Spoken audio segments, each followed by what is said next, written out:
određenim devojkama, koje ću samo da značajno pogledam i samo ću da lociram drugu devojku koju ću takođe značajno da pogledam.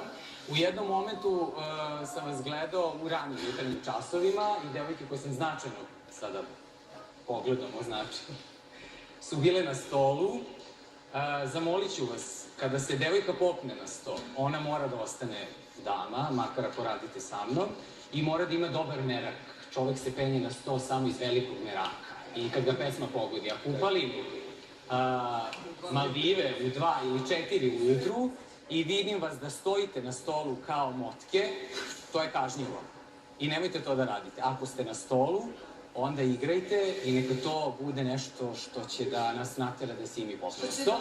Bolje, slobodno svi probajte, ali će Jelena da odluči ko iz vaše grupe je najbolje da za ovu prezentaciju i za ovu subotu odradite pesme, reći će vam ko su prateći vokali i dalje u nastavku ćete raditi. Nek se oni sami za sad svijeva da vidimo ko gde šta hoće, pa ću ja odlučiti. Da, ja mislim da, Stefane, žele se da probaju. Ponuđenih pesama ništa nije